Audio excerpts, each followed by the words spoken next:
ஆளுநர் செய்வது அரசியலமைப்பு சட்டப்படி சரியானது. பெரும்பான்மையை சரிபார்த்த பிறகுதான் சட்டசபையில பெரும்பான்மையை நிரூபிக்க இது நடைமுறையில் உள்ள விஷயம். 2 தவறுகள் நடந்தது. காங்கிரஸோடு கூட்டணி, இன்னைக்கு தாங்க கூட்டணி, 29 வரை இந்த கூட்டணி தொடரும். முடிச்சுதான் அவங்க கதை. அது ஒண்ணுதான். ஆதவ அர்ஜுனாவுடைய அந்த வாயில் சனி விஜயுடைய வாழ்க்கையை முடிச்சு வச்சு. மெரிபா பன்னீர் சோடா, ஐ ட்ரஸ்ட் மெரிபா. உடனடியாக டெல்லியிலேருந்து ஆளுநர் கூப்பிட்டாங்க. 18 உறுதியா இல்லை, இன்னும் உறுதி இல்லை. இப்போ யாரை கேட்டியா நீ? புரோட்டோகால் படி அவருக்கு கான்வாய் கொடுத்த, முதலமைச்சருக்கான கான்வாய் யாரை கேட்டு கொடுத்த? நேரு ஸ்டேடியத்தில் பதவியேற்பு விழாவுக்கு யாரை கேட்டு கொடுத்த? அவர் பதவி ஏற்றால் உனக்கு பதவி இல்லை. யாருக்கு? ஆளுநருக்கு. பாஜக ஆட்டம் ஆரம்பம். முதல் ரவுண்டில் அமித்ஷா முன்னாடி நிற்கிறார். அப்போ அவருக்கு தமிழ்நாட்டிலேருந்து ஒரு எம்பி கூட கிடைக்காது அப்படின்னா அவரை வேட்டையாடுவாரா இல்லையா? இதுதான் பார்த்து குருமூர்த்தி உடனே போட்டார். திமுக அண்ணாதி ஒரு 2 பேருக்கு ஒரே நேரத்தில் ஒழிச்சிடலாம். திமுக அண்ணாதி சேர்ந்து கூட்டணி, அது அவருடைய விருப்பம். பார்ப்பன பண்டாரம் பரதேசிகள் பூரா குருமூர்த்தி எதை வாந்தி எடுக்கிறாரோ அதை தான் சாப்பிடுவோம். அப்படியே அந்த செய்தியை பெருசாகி இங்கே 7 கோடி மக்களும் திமுக அண்ணாதி ஒன்றா சேரப்போகுது. எப்படியா சேரும்? பாஜக முஸ்லீம் ஒன்றா சேருமா? வணக்கங்க. வணக்கம். தமிழக அரசியல்ல மிக பரபரப்பாக பேசப்படுகிற விஷயமாக இன்னைக்கு இருக்கிறது, தமிழக வெற்றி கழகம் தனிப்பெரும் கட்சியாக 108 இடங்களை வெற்றி பெற்றிருக்கிறாங்க. நேற்று காங்கிரஸும் போய் அந்த கூட்டணியில் அதிகாரப்பூர்வமாக இணைச்சிட்டாங்க. இப்போ 113 வந்துருச்சு. இன்னும் ஒரு 5 இடங்கள் அவங்களுக்கு இன்னும் பெரும்பான்மை பெறுவதற்கு இருக்கு. இருந்த நிலையில் ஆளுநர் இந்த அதிகாரமாக இருக்கோ, பெரும்பான்மை நிரூபிக்க வேண்டிய இடம் சட்டமன்றம் தான். ஆனால் ஆளுநரே எனக்கு 118 இடங்களை நீங்கள் முன்னாடியே காட்டணும் அப்படின்னு சொல்லி, அதாவது இன்னைக்கு அவங்க பதவியேற்பு விழா திட்டமிட்டிருந்தாங்க. அது நடக்காமல் போயிருக்குது. ஆளுநர் இந்த விஷயத்தில் விஜயை பதவியேற்க விடாமல் ஒரு விளையாட்டை செய்கிறாரா? இல்லை, ஆளுநர் செய்வது அரசியலமைப்பு சட்டப்படி சரியானது தான். சரியானது தான். ஏன்னா 118 பெரும்பான்மையை நிரூபிக்க முடியாமல் பதவி பிரமாணம் செய்து வைத்து சட்டமன்றத்தில் நிரூபிக்க முடியாமல் ஆட்சி கவிழ்ந்தால் 2 அப்போ இப்போ நேரம் எங்கே போவாங்க? உச்சநீதிமன்றம். உச்சநீதிமன்றம் கேட்கும் ஆளுநர். அரசியலமைப்பு சட்டம் சொல்லுகிற செய்தி என்ன? பெரும்பான்மையை பட்டியலை சரிபார்த்த பிறகுதான் நீங்கள் சட்டசபையில் பெரும்பான்மையை நிரூபிக்க அனுமதி அளிக்க வேண்டும். இது நடைமுறையில் உள்ள விஷயம். எங்கிட்ட 118 இருக்குங்க, ரைட், நீங்கள் பதிப்படம் மாதிரி நிரூபிச்சிருங்க, முடிஞ்சு போச்சு. ஜனநாயகன் படம் எப்படி சென்சாருடைய அனுமதி கிடைப்பதற்கு முன்பே ரிலீஸ் தேதியை ரிலீஸ் பண்ணிட்டார். நடந்ததா? ஜனநாயகத்துக்கு அதே தான். நீங்கள் என்ன பண்ணியிருக்கணும்னா, காங்கிரஸ்கிட்ட பேசினதை போல் கம்யூனிஸ்ட்கிட்ட பேசியிருக்கணும். யாரோ ஒரு XR Y 118 அங்கே இருக்குங்க, ரெடியாக இருக்குது, இந்தாங்க பட்டியல், எப்போ நான் பதவி ஏற்கிறது. இதுதான் ஒரு தேர்ந்த அரசியல்வாதிக்கான அறிவு. ஆனால் நீங்கள் இந்த ஆதவ அர்ஜுனா, சிறையில் அடைபட்டு கிடந்த செங்கோட்டையன், போன ஒரு தேர்தலில் செங்கோட்டையன் எலெக்ஷன் நிற்கல. ஏன்? சிறையில் அடைபட்டு கிடந்தார். இவர்கள் தான் இப்போ ஆலோசகர்கள். அப்போ எப்படி இருப்பார் விஜய்? ஜனநாயகன் படம் ரிலீஸ் ஆன மாதிரி தான் இப்போ ஜனநாயகம் ரிலீஸ் ஆகுது. இவ்வளவு பெரிய வெற்றியை கொடுத்த உங்களுக்கு நீங்கள் ஒரு 5 சட்டமன்ற உறுப்பினர்களை, இப்போ காங்கிரஸ் 5 வந்துருச்சு, 5 சட்டமன்ற உறுப்பினர்களை உங்களால் பெற முடியவில்லை. என்ன காரணம்? 2 தவறுகள் நடந்திருக்கு. ஒன்று, காங்கிரஸ் கூட்டணி உறுதி செய்வதை அதே நேரத்தில் விசிகாவோ அல்லது அதிமுகவோ கம்யூனிஸ்டுகளோ ஏன் உங்களால் உறுதி செய்ய முடியல? ஒன்று. 2வது, உங்களுக்கு புது எதிரி பாஜக. பாஜக நீங்கள் கண்கொத்தி பாம்பாக பார்த்து கொண்டிருக்கிற இந்த சூழலில் நீங்கள் ஆதவ அர்ஜுன் ரெட்டி, அரசியலே தெரியாத மங்குனி ஆதவ அர்ஜுன் ரெட்டி என்ன சொல்கிறாரு? காங்கிரஸோடு கூட்டணி, இன்னைக்கு தாங்க கூட்டணி, இந்த கூட்டணி பெரும்பான்மை நிரூபித்து சட்டமன்றத்தில் நாங்கள் ஆட்சி அமைப்பதற்கான கூட்டணி, எங்களுக்கு உறுதியான கூட்டணி, வலுவான கூட்டணி, இப்படி எதை வேணால் சொல்லு. 29 வரை இந்த கூட்டணி தொடரும். முடிஞ்சுதான் உங்க கதை. அது ஒன்று தான். ஆதவ அர்ஜுனாவுடைய அந்த வாயில் சனி விஜயுடைய வாழ்க்கையை முடிச்சு வச்சிருச்சு. பாஜக என்ன நினைக்கிறான், 29இல் பாஜகவை தோற்கடிப்பதற்கான திட்டம் இப்பவே தயார். இப்பவே தயாரா பார்த்துக்கிறேன். உடனடியாக டெல்லியிலேருந்து ஆளுநர் கூப்பிட்டாங்க. 118 உறுதியா? இல்லை, இன்னும் உறுதி இல்லை. இப்போ யாரை கேட்டியா நீ? புரோட்டோகால் படி அவருக்கு கான்வாய் கொடுத்த, முதலமைச்சருக்கான கான்வாய் யாரை கேட்டு கொடுத்த?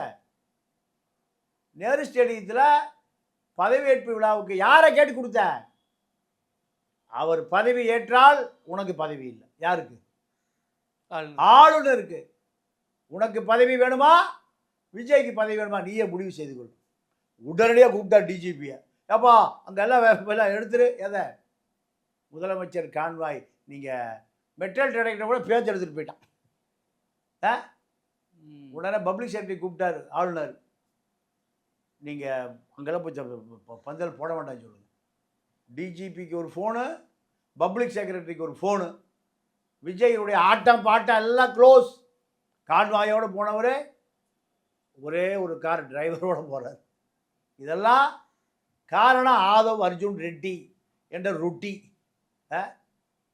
விஷ்ணு ரெட்டி நீங்கள் வச்சுருக்கலாம், இல்லை நந்தினி ரெட்டியை வச்சுருக்கலாம். இது அந்த செட்டி புள்ள கெட்டி புள்ளைன்னு ஒரு பழமொழி இருக்குது. இந்த தமிழ்நாட்டில் செட்டி, ஆந்திராவில் ரெட்டி, கர்நாடகாவில் ஷெட்டி. இதெல்லாம் தமிழ்நாடு செட்டியார் தான். 1000 வருடங்களுக்கு முன்பு செட்டியார் தான் இந்த பேர் மாறி வந்தது.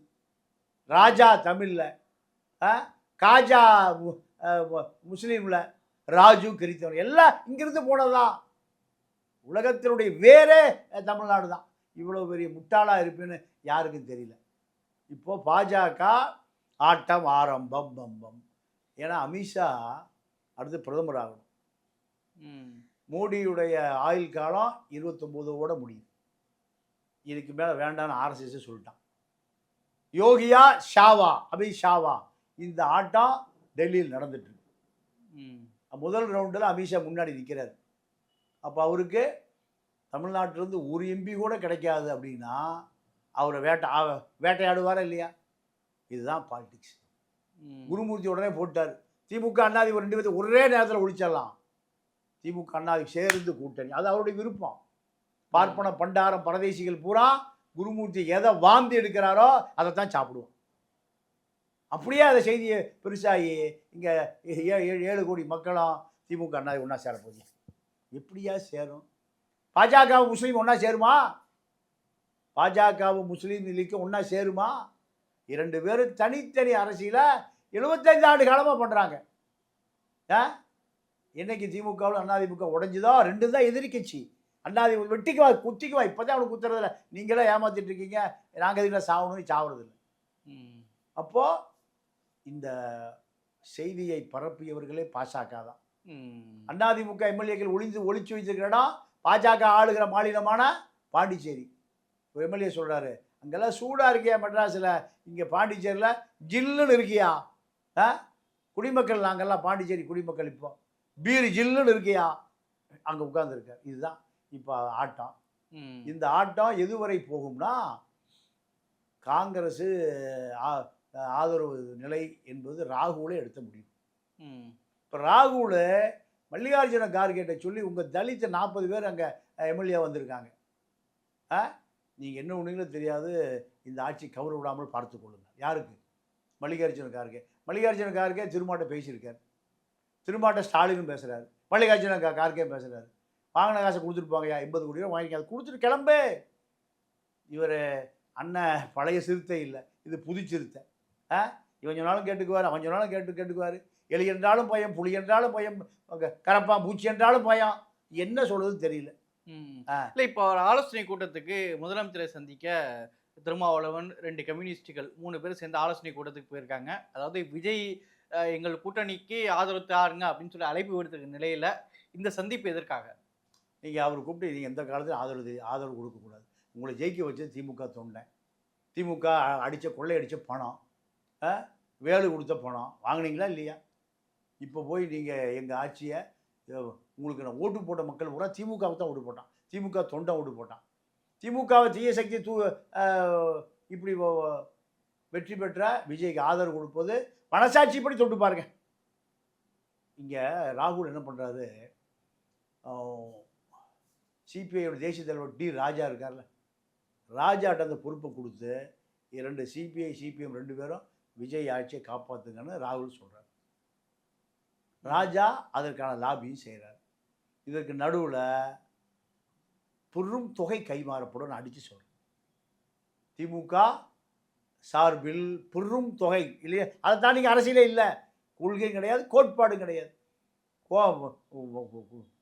கோமநாண்டியும் கிடையாது. யாருக்கு பணம் ட்ரான்ஸ்ஃபர் ஆகும்?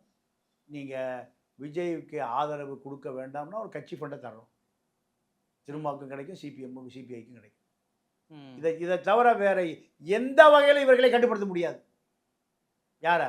சிபிஎம் சிபிஎம் இல்லைன்னா திருமா 3 பேரையும் கொள்கை ரீதியாக பேசுவதற்கு கொள்கையே கிடையாது திமுக. எங்கள் உங்களுக்கு பார்ட்டி போட்டு ஆளுக்கு 50 கோடி தர்றேன், தயவுசெய்து போகாதீங்க. டெல்லிக்கும் தர்றோம், போகாதீங்க தயவுசெய்து.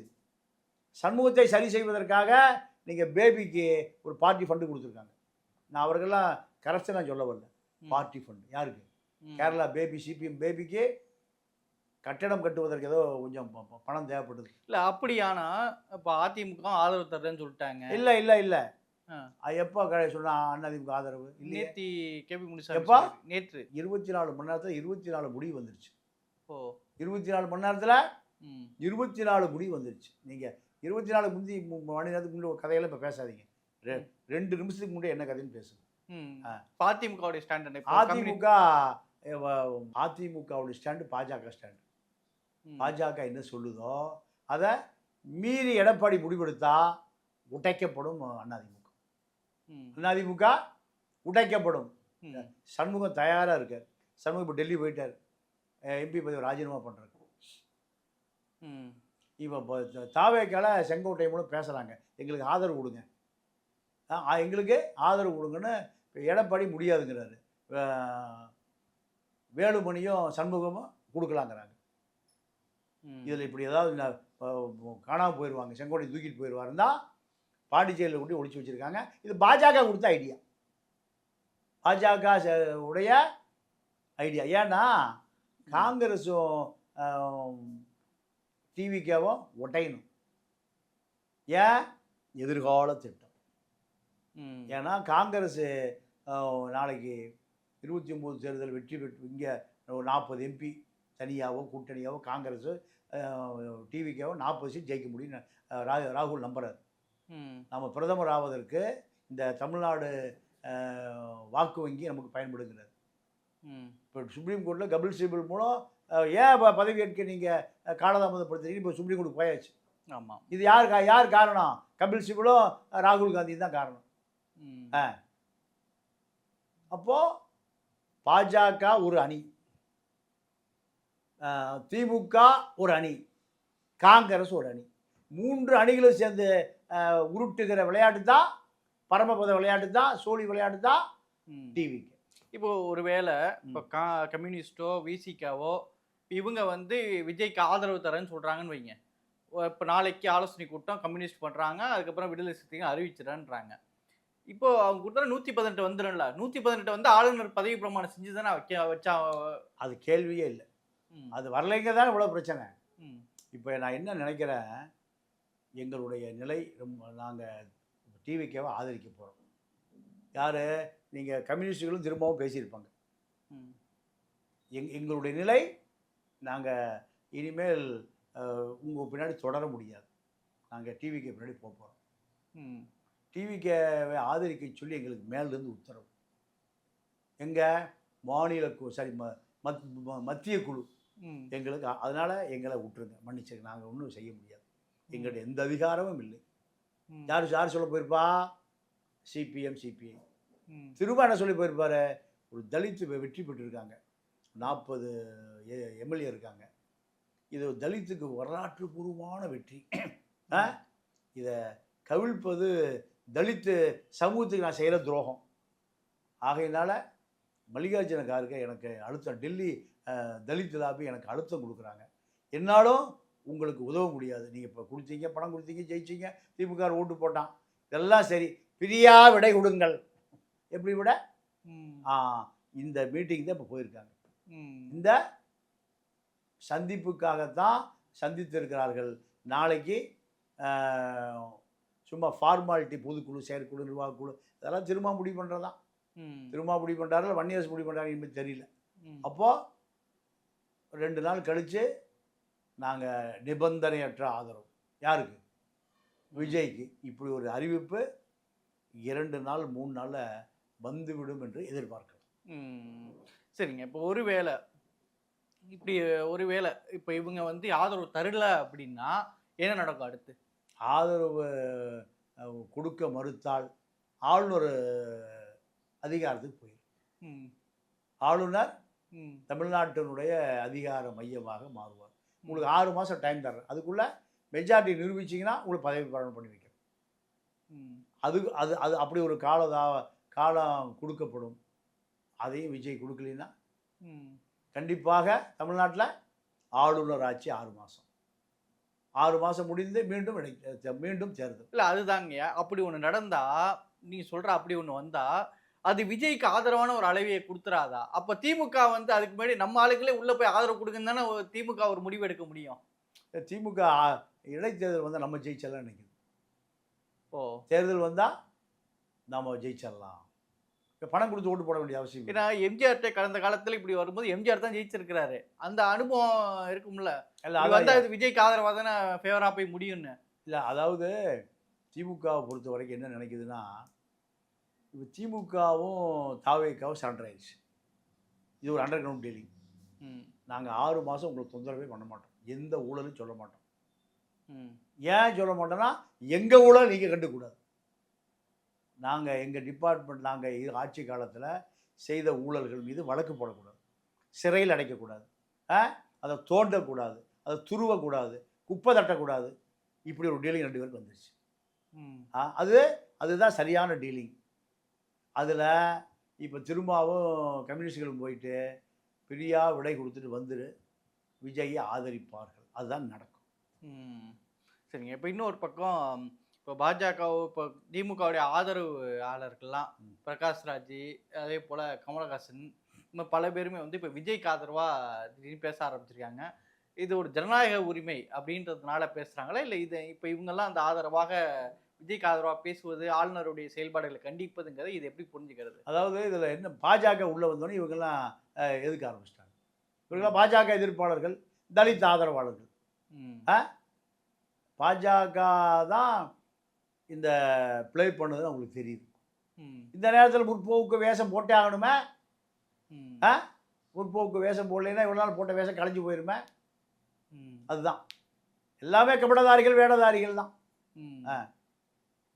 ஜனநாயக படுகொலை என்பது பாஜக செய்யுது.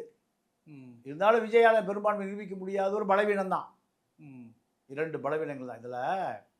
நீங்கள் அமைதியாக ஆதவ ஒரிஜினா அமைதியாக இருந்தாருன்னா நேரம் பதவி பிரமாணம் நடந்திருக்கும். வெற்றி பெற்றால் இந்த 4 பேருக்கு வந்து சேர்ந்துருப்பாங்க, 5 பேர். ஆதவ ஒரிஜினா இந்த காங்கிரஸ் கூட்டணி 29 வரைக்கும் தொடரும் சொன்ன பிறகு தான் பாஜகவுக்கான கதவுகளை தாவேக்கா அடைத்து விட்டதுன்னு தான் இப்போ இவ்வளோ குழப்பம். சரிங்க. இப்போது திமுகவுடைய வாக்குகளை பெற்று தான் காங்கிரஸ் இருக்குது. காங்கிரஸ் வாக்களித்தவங்களாம் திமுக உழைப்பு, திமுகவுடைய வாக்குகள் இதை போட்டு தான் காங்கிரஸ் போய் பண்ணியிருக்கிறாங்க.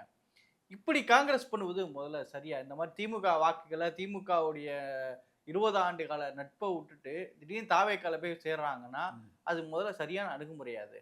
இப்படி கேட்பதற்கு முன்பு திமுகவை இன்னொரு கேள்வி அவங்களே கேட்டுக்கணும். காங்கிரஸோடு ஆதரவில் இருந்த திமுக வெட்டி விட்டு பாஜகவோடு ஆட்சி அமைத்தது 1999. அப்போ இத்தனை ஆண்டு காலம் நான் உங்களை ஆதரிச்சமே, நீங்கள் எங்களுடைய ஜென்ம விரோதி, பொதுமக்களுக்கு விரோதி, வெகுஜன மக்கள் விரோதி பாஜக, அவர் பாசிய பாஜக, உங்களுக்கு ஜனநாயக ரீதியாக எதிரி, சமத்துவ ரீதியாக எதிரி, சமூக நீதி ரீதியாக எதிரி. நீங்கள் போய் இப்படி எங்களை கழட்டி விட்டுட்டு போயிட்டீங்களே. வாஜ்பாய் அமைச்சரவையில் மந்திரி ஆகிட்டீங்களே. மாறன் இந்த பக்கம், கருணாநிதி இந்த பக்கம், மகன் காலடியில் பின்னாடி ஒருத்தர் உட்காந்து, இதெல்லாம் நியாயமா? இப்படி காங்கிரஸ்காரன் கேட்குறான். உங்கள் கேள்விக்கு இந்த பதிலை சொல்லிட்டு அப்புறம் அடுத்து நீங்கள் போங்க. சரியா? இவர்களும் ஊழல்வாதிகள், இவர்களும் சமரச வாதிகள்.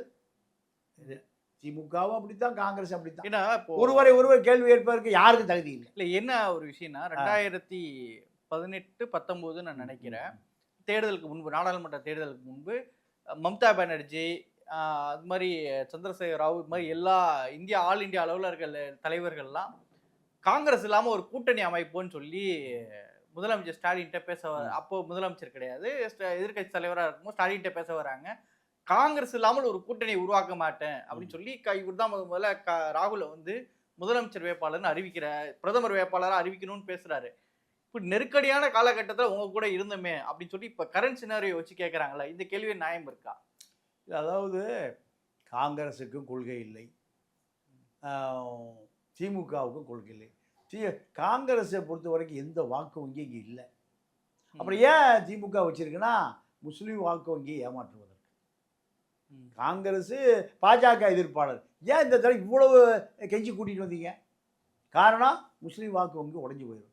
இப்போ திமுகவுக்கு 25% ஓட்டு தான் வாங்கியிருக்காங்க. இதில் முஸ்லீம் ஓட்டு 14%. அப்போ திமுக ஓட்டு ஒரு 10% தானா? இதுதான் உண்மை. காங்கிரஸ் என்ற பாஜக எதிர்ப்பு முகம் திமுகவுக்கு வேணும். அதை தாண்டி எந்த நோக்கமும் அவர்களுக்கு இல்லை. காங்கிரஸ் போச்சுன்னா அங்கே பாஜக எதிர்ப்பு முகமே இல்லாமல் போயிடும். தலித்தும் வெளியே போயிடுச்சு. இப்போ திமுக எதிர்காலத்தில் மிகப்பெரிய சரிவை சந்திக்கும். அந்த பயம்தான் இப்போ திமுகவுக்கு. அந்த பயம், காய்ச்சல் எதிர்காலத்தை நினைத்து பார்க்கிற பொழுது உதயநிதி எப்படி இந்த திமுகவை காப்பாற்ற போகிறாரு? இருந்த காங்கிரஸும் போயிடுச்சே. காங்கிரஸ் போனால் முஸ்லீமும் போயிடுவாங்களே. காங்கிரஸ் முஸ்லீம் தான் பின்னி பிணைந்த வாக்கு வங்கி. காங்கிரஸ் போச்சுன்னா முஸ்லீம் பாஜக எதிர்ப்பு இங்கே இல்லை. காங்கிரஸ் தாவேக்காதான் முஸ்லீம் வாக்கு வங்கி, அங்கே போயிருமே. இது எப்படி தக்க வைப்பது? இதுதான் அரசியல். இவர்களும் உண்மையானவர்கள்ல, அவர்களும் உண்மையானவர்கள்ல. இவருடைய கூட்டணியை வாக்கு வங்கி அரசியலில் தான் கூட்டணி, தவிர கொள்கை கோட்பாடுகள்ங்கிற ஒரு விஷயமே கிடையாது. இவர்களும் ஏமாற்றுக்காரர்கள், அவர்களும் ஏமாற்றுக்காரர்கள். 2 ஏமாற்றுக்காரர்களும் வாய்ப்பு வரும்போது ஏமாற்றுவார்கள். இப்போ இவருக்கு வாய்ப்பு வந்திருக்கு, அவர் ஏமாற்றிருக்கார். அவருக்கு வாய்ப்பு வரும்போது அவர் ஏமாற்றுவார். இதுதான் அரசியல். சரிங்க, பல்வேறு விஷயங்களை முன் வச்சிருக்கீங்க. விஜயோடைய பதவியேற்பு தான் எப்போதுங்கிறதான் பலருடைய எதிர்பார்ப்பாகவும் இருக்குது. இந்த ஆளுநருடைய விஷயங்கள்லாம் தாண்டி எப்போ இந்த 2 கட்சிகள் கொடுப்பாங்க அப்படின்றத பொறுத்து பார்ப்போம். கருத்துக்கு மிக்க நன்றி. நன்றி, வணக்கம். மெரிபா பன்னீர் சோடா. I trust மெரிபா.